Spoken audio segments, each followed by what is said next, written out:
Welcome back.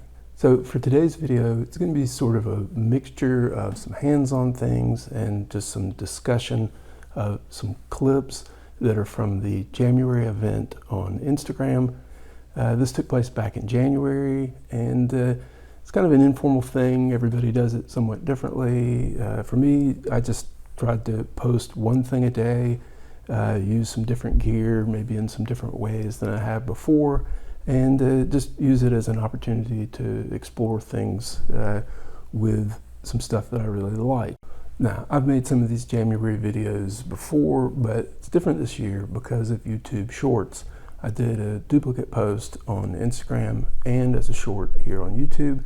So that enables me to not have to show the entire thing for the discussion. I'll just show some bits and pieces of things in some cases. And if you like something, you can go check out the short.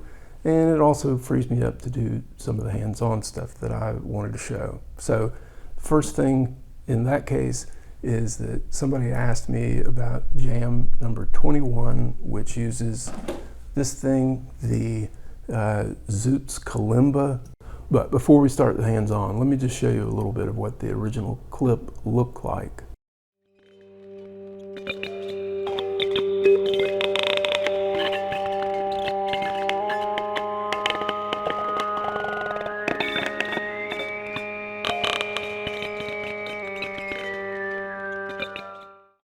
And so what I want to do is just take a closer look at how I set up that shot and how the Zoots kalimba actually works. All right, so this is the Zoots kalimba from Brand New Noise, and it's got these kalimba tines here. I may put things up by the mic so you can hear it a little bit better. Okay, then there is a looper sampler down in the box and a contact microphone that hears the vibrations from the instrument. And then you've got a record button back here, you've got a play button, and then this is a playback setting, whether it loops or not. And then there's also some holes here so that if you sort of yell at the box, you can record your voice into it. And then, very important, there is a rate, sort of playback rate or recording rate setting. And I've got some numbers written on here. 0 would be that if you started here, you could pitch things down a fourth, a fifth, or a whole octave, or go up a fourth. So right here is at 0, and I'm going to do a recording. Play that back.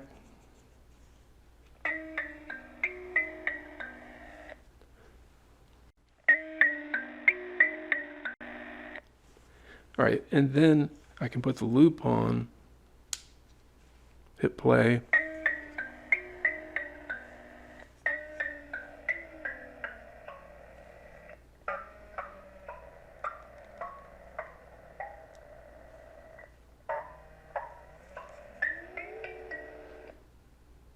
And so you just sort of have to think about where you want to start with the rate setting, and then you can change it during the recording and that sort of thing. All right, so I'm going to start with it sort of in the middle and wind up the bug. This is the critter from Kickerland, and I'm just going to sort of let it walk around on the tines here, and while I hold the record button, and also may try to warp the recording a little bit like I did in the original clip.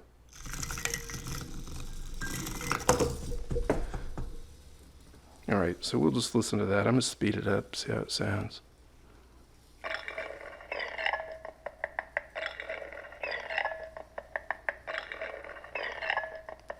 So that's pretty cool. But then what I'm gonna do is use the aux port on the Zoots, and so now the playback is gonna come through the NTS-1. I'm just gonna hit that.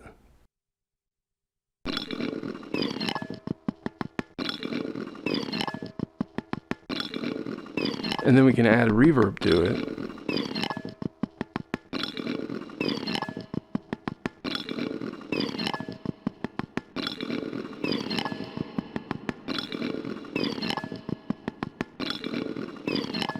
And then I can play some NTS-1 drone notes along with this, but they're kind of loud.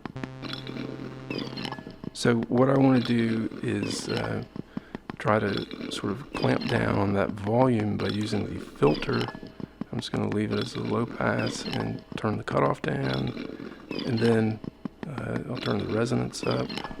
Try and find something that is in key with the recording.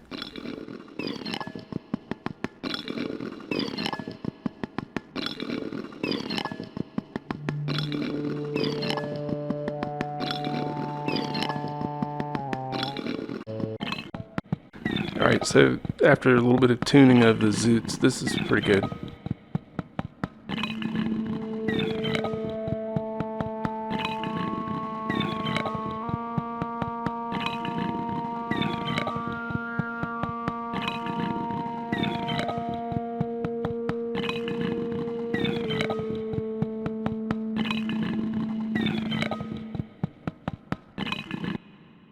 Alright, so that's sort of a breakdown of Jam 21. I really like the Zoots Kalimba.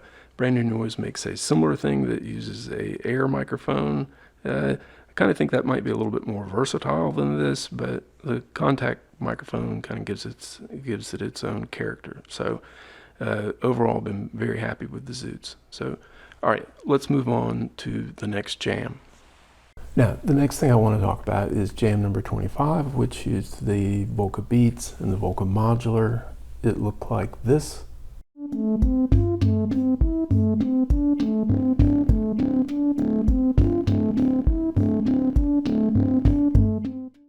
Now, one thing to point out about that clip is that I didn't use a mixer to combine the sound of the two Volcas. So I want to show how I did that up close. And then the other thing is I just liked using the beat repeat sort of at an audio rate to give the Volca Beats sort of a bass type sound. I thought that was pretty cool. So I will demonstrate that as well. Let's take a look. Alright, so the Volca Beats is completely unhooked to anything right now. I've got a pattern on it, but it's not even at the right tempo, because what I'm going to do is use the sync out from the modular to the sync in on the Volca Beats, and so that'll bring it up to tempo.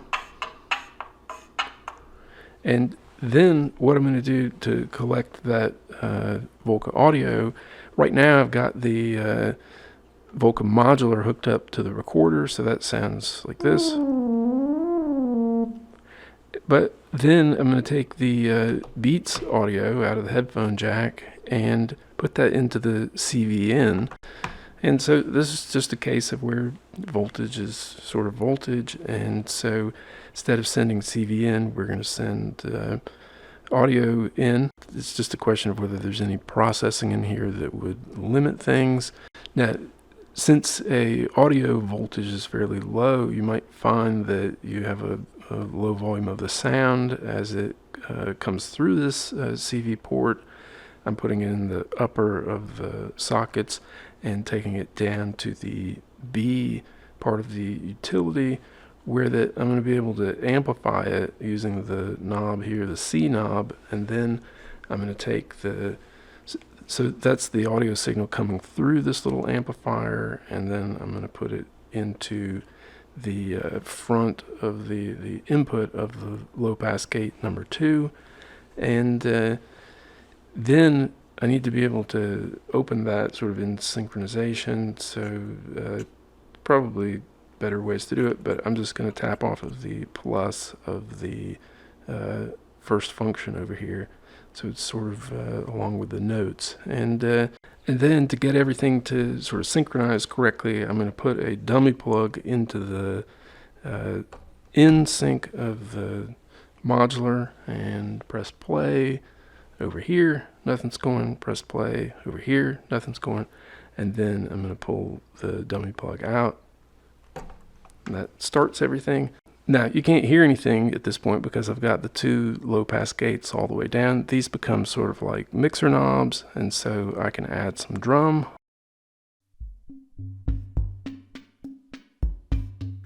And the nice thing is that this is going through the space, which, you know, I know it's probably not the best reverb, but you can get an effect that way and then add in the synth.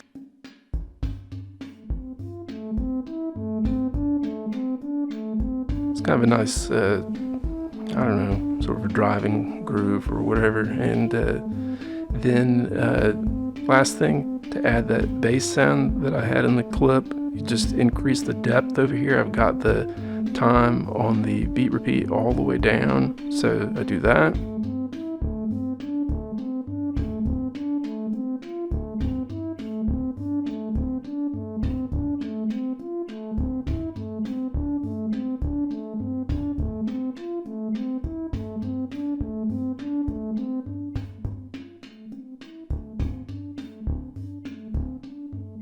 I think I needed to turn the Volca down a little bit to hear that right.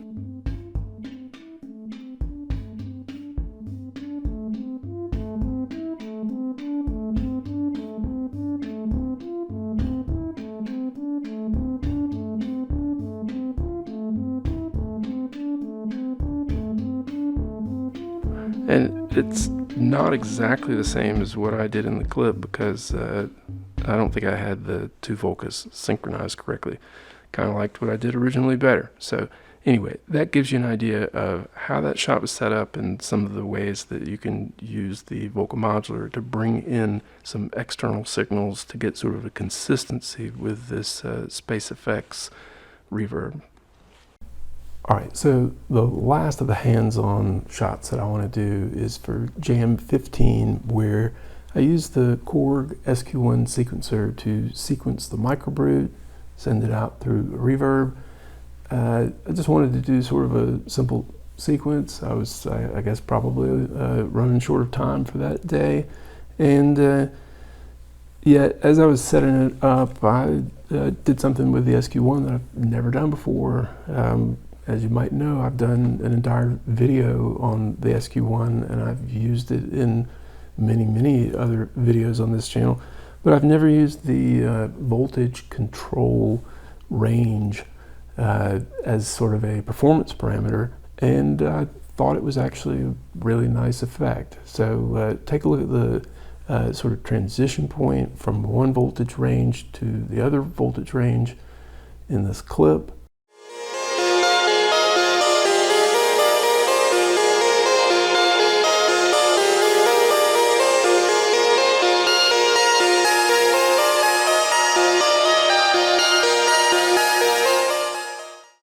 And so now I just want to replicate that setup over here, and we'll take a look at how the voltage range on the SQ1 influences the sequence. Okay, so I've got the MicroBrute set up with the overtone sound and the pulse width sound. Sounds like this.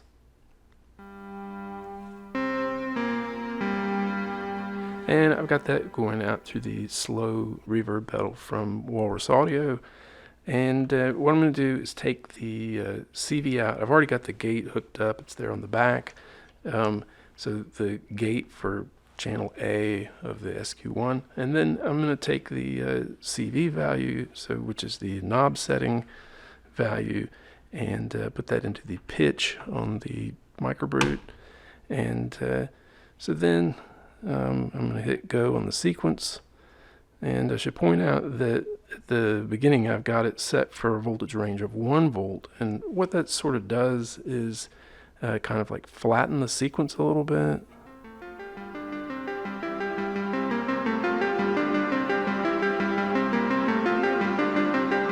And by flatten, I don't mean like flat or sharp. I just mean that it sort of keeps the sequence sort of confined to a certain range.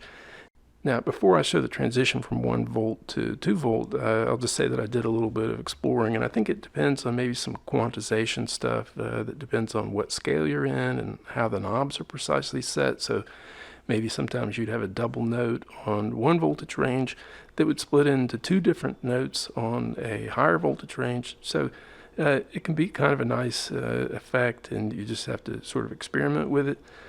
For this low one, I kind of like some slides on it, so I'm going to throw some slides in while I'm at it, and then I will switch the voltage range.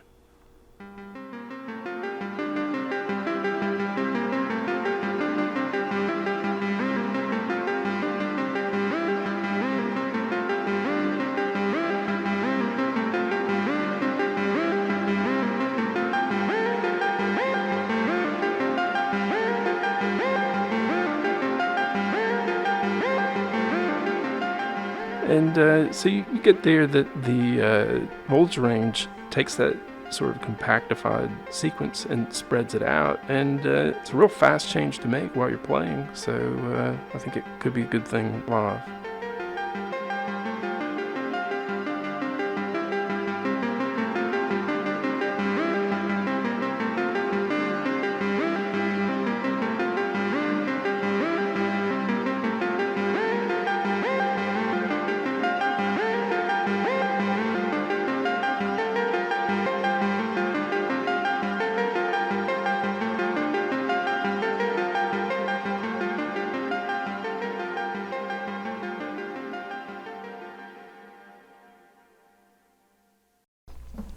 All right, so it had been a while since I'd used the MicroBrute, and so that's one of the things that I like about this sort of thing, is that it just sort of brings out some stuff. And you know, no surprise, the thing that I used the most, I sort of went back and made a list, was the Castle drum. I think I used it 7 times because it's sort of a nice support thing that I'm familiar with. So if you're trying to do something fast, it makes sense. Use the 1.5 4 times. Part of that is that I did 2 Castle tutorials, one for Jam 5 and one for Jam 12. And then following on with more Bastl, I did 4 with the soft pop synth, which I'll show a clip of that in a minute. Really learned a lot more about it, sort of like turning off some of the normal settings and trying to get a little bit more of an instrumental use out of it. And so that was another good thing that happened. Everything did not always work out. For Jam 22, I was trying a thing where I wanted to use the Castle in noise mode, and that's something that I normally don't do, and so a little bit out of a comfort zone. But one thing I started to think about was, well, what if the timing changed? What if I, say, recorded it at 1 pitch and speed and then started to slow it down to, say, half speed? And I actually got a thing to work. I was just recording it with my phone and into Koala sampler, then brought it down half speed and really liked how it sounded. Check this out.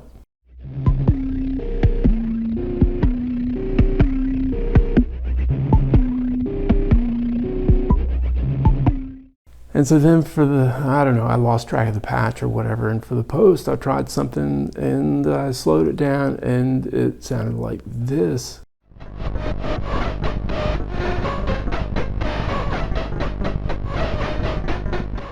Which I'm not even going to leave on for very long because it just sounds like side chaining or something. There's this sort of awful pumping sound. I didn't hear that as I was doing it. I guess I had it on monitors, but on the phone and in headphones it became very apparent. Tried to correct it with adding a little noise underneath or whatever. Anyway, so that didn't work, but it did kind of like motivate me to go back and try again. And this next thing I'm going to show, I decided to not try and do it at half speed. It didn't sound right at half speed, but it actually turned out to be one of the favorite things I've probably done with the drum and the 1.5 together in the last year or something like that. So check it out.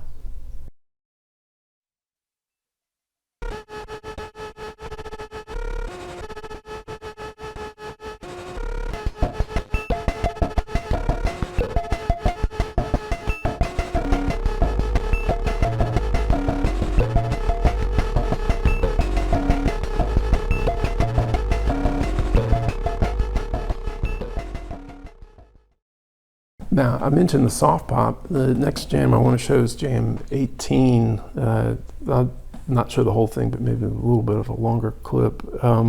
This is some of the first time I've used the built-in soft pop sequencer. And one of the things that I thought of to try was, could I set up a sequence on the SQ1 and somehow try to like record it into a soft pop pattern or sequence buffer, and it did work. So check it out.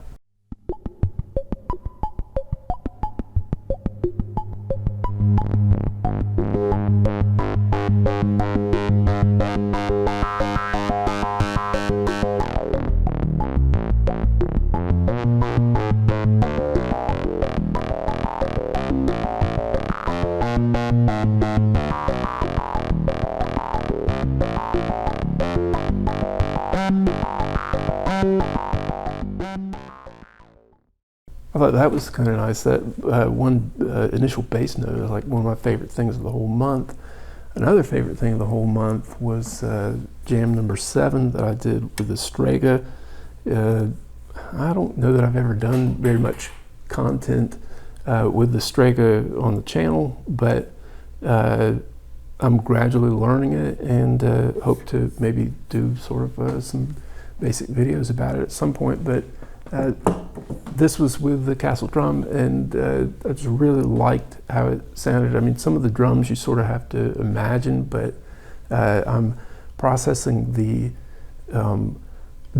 Castle drums sound through the Strega for the reverb, delay, and the filter combination, and then I'm using the drum itself to sequence the Strega. So it's kind of a odd combo, I guess, but I really did like how it turned out. So check that out.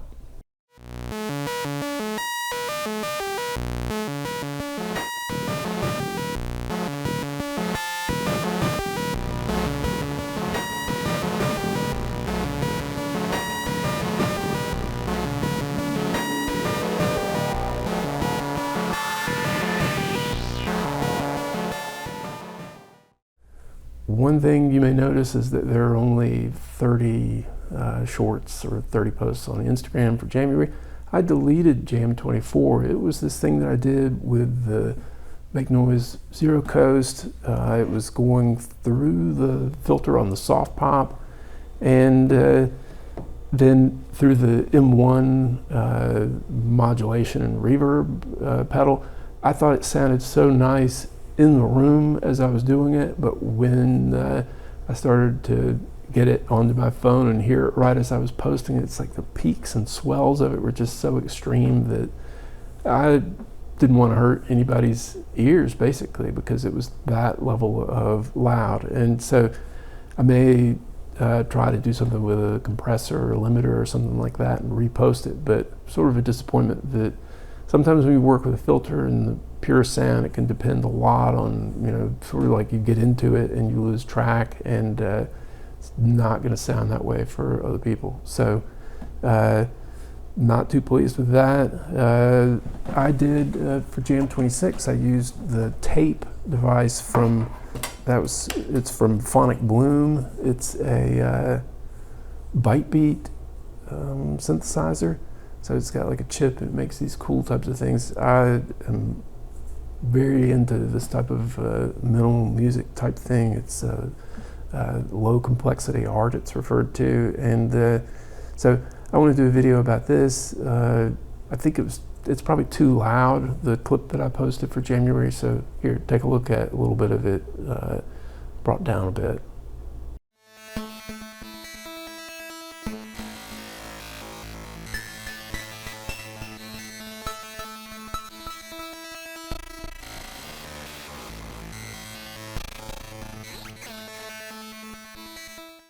One thing, if you go to the Jamuary posts, the original ones, down in the comments there, I put a link to the original YouTube videos that were sort of the origin of Bytebeat.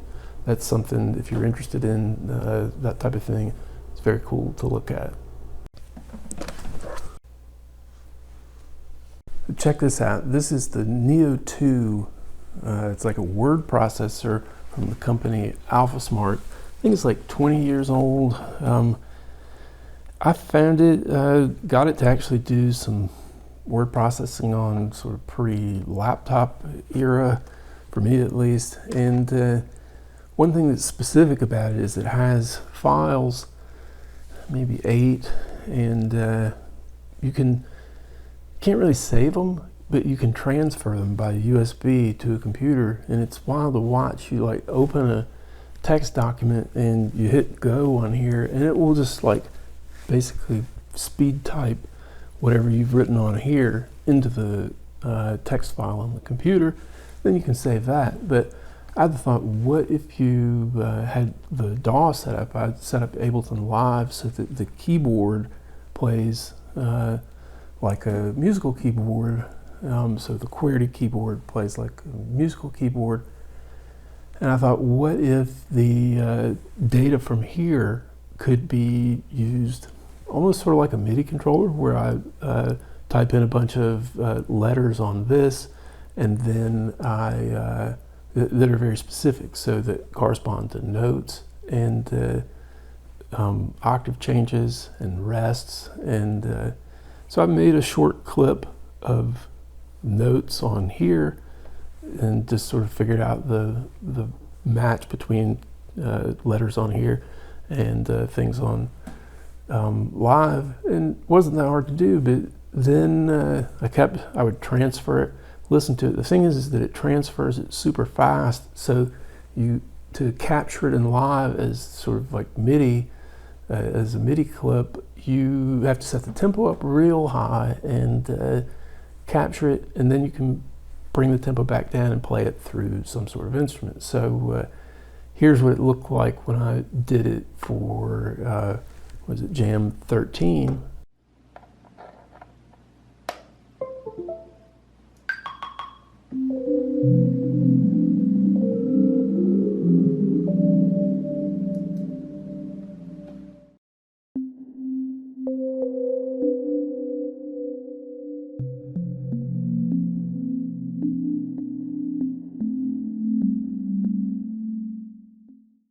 And again, I just didn't like the sound. I mean, it was okay in headphones, but you know, it just got all garbled, and so I thought it didn't really do the method justice. And so I went back and I got the Volca keys and had the clip that I'd saved in live, so I didn't even need to turn this thing on. Had that go through a MIDI 2x2 box into this.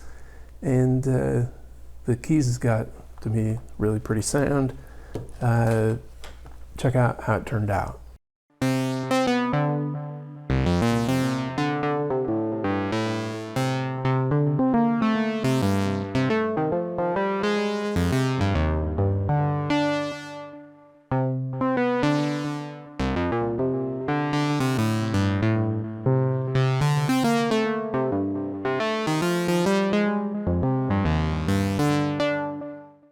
And that type of, that sort of rhythm that it has, and some of that is the keys LFO fading in and out, which I like. But that rhythm is entirely just based on this process of octave changes and rests, and so it gives it kind of a pretty different type of sound than something I would have just sort of coded in on live.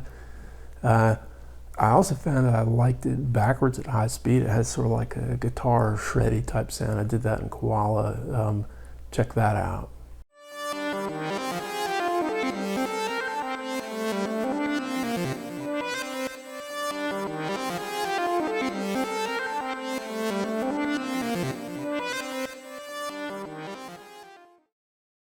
All right, so that's pretty much it for the Jamuary stuff. I enjoyed doing that event and also making this video. One thing that somebody asked me in a comment was if I could talk about sort of how things get connected. And I tried to do that a little bit, but then I also thought, well, maybe that would be a good idea for a video like sort of a Cables 101 video for just some essentials about how to hook things up, and hopefully a little something for everybody in the video, but try to just cover a lot of the different types of connectivity to do this type of stuff. So I am planning to do that. And then you might also notice that a lot of times I've been referencing Koala sampler in this video. I have it on my phone, and it's become, I mean, it's not just like a beat making app for me or that type of thing.